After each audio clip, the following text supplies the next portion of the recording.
কাজেই আপনারা শ্রমিক ভাই বোনেরা ঐক্যবদ্ধ হন, নিজেদের এমন ঐক্য করে তুলুন যাতে সংগ্রামের মধ্য দিয়ে আমরা আমাদের দাবি দেওয়া আদায় করতে পারি।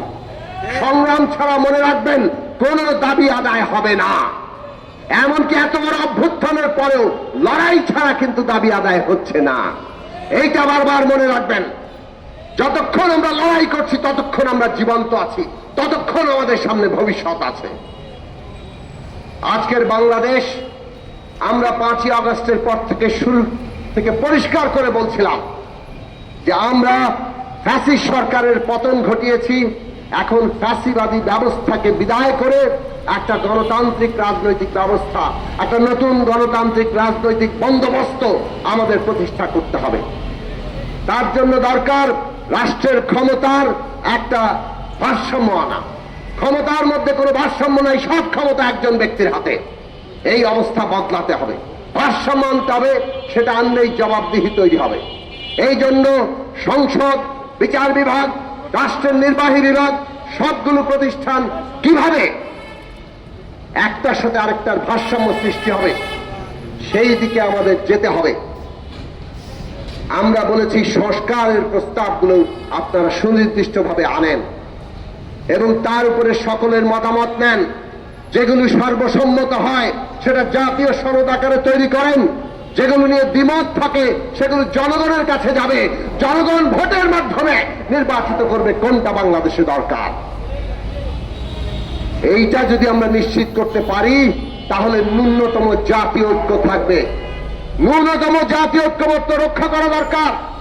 কারণ আমরা যদি এই ফ্যাসিবাদ বিরোধী আন্দোলনকারী শক্তিসমূহ নিজেদের মধ্যে ঐক্য রক্ষা করতে না পারি তাহলে পতিত ফ্যাসিস্টরা তার সুবিধা নিবে, তার দেশি বিদেশিরা সুবিধা নিবে। আজকে সেই কারণে আমরা বলেছি বিচার, সংস্কার এবং নির্বাচন, এই তিনটি বিষয়ের সুস্পষ্ট রোডম্যাপ সরকার ঘোষণা করুক, তাতে রাজনৈতিক স্থিতিশীলতা আসবে। কিন্তু আমরা দেখলাম এই বিষয়ে সরকার নানা পক্ষের চাপে অথবা নানা কারণে যেভাবে সুস্পষ্ট রোডম্যাপে যাওয়া দরকার ছিল সেটা যাননি। না যাওয়ার পরিণতি আমরা আজকে দেখছি। একটা ভয়ঙ্কর অস্থিরতা, উত্তেজনা সমস্ত রাজনৈতিক অঙ্গনে তৈরি হয়েছে এবং আন্দোলনকারী শক্তি যারা ফ্যাসিবাদের পতন ঘটিয়েছে তাদের মধ্যে আজকে একটা অনৈক্য সৃষ্টি হয়েছে, পরস্পর মুখোমুখি অবস্থা তৈরি হয়েছে। মনে রাখবেন এই পরস্পর বিরোধ এবং মুখোমুখি অবস্থা কেবলমাত্র ফ্যাসিস্ট শক্তি তাদের দেশি বিদেশি মিত্রদেরকেই সহায়তা করবে। শহীদের রক্তের উপর আমরা দাঁড়িয়ে আছি, রক্তের দাগ এখনো শুকায় নাই। কাজেই আমাদের ঐক্য কোনোভাবেই ভাঙতে দেওয়া যাবে না। ন্যূনতম জাতীয় ঐক্যমত্য আমাদের রক্ষা করতেই হবে, যত প্রতিদ্বন্দ্বিতার প্রতিযোগিতাই থাকুক। ফ্যাসিবাদী ব্যবস্থার বিপরীতে গণতান্ত্রিক ব্যবস্থায় যেতে হবে। আর গণতান্ত্রিক ব্যবস্থায় যেতে হলে জনগণকে সাথে নিতে হবে। নির্বাচন সে কারণে এই রাজনৈতিক সংস্কার এবং উত্তরণের গুরুত্বপূর্ণ অংশ। আমরা বারবার বলেছি নির্বাচন আর সংস্কারকে মুখোমুখি করবেন না। বিচার, সংস্কার, নির্বাচন এগুলো কোনো পরস্পর মুখোমুখি বিষয় নয়। তিন বিষয় একসাথে যাবে।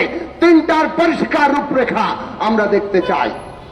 জনগণ দৃশ্যমান বিচার অগ্রগতি দেখতে চায়।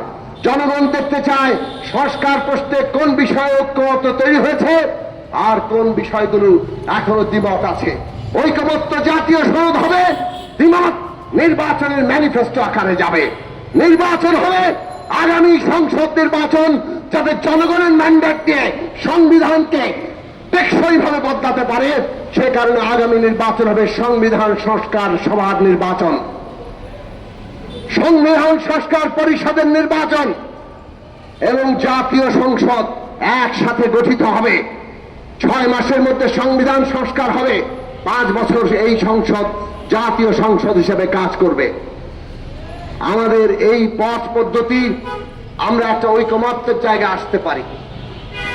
সরকারের কাজ এটাকে এগিয়ে নিয়ে যাওয়া, কোন বিশেষ দলকে বিশেষ সুবিধা কিংবা পক্ষপাত করা নয়।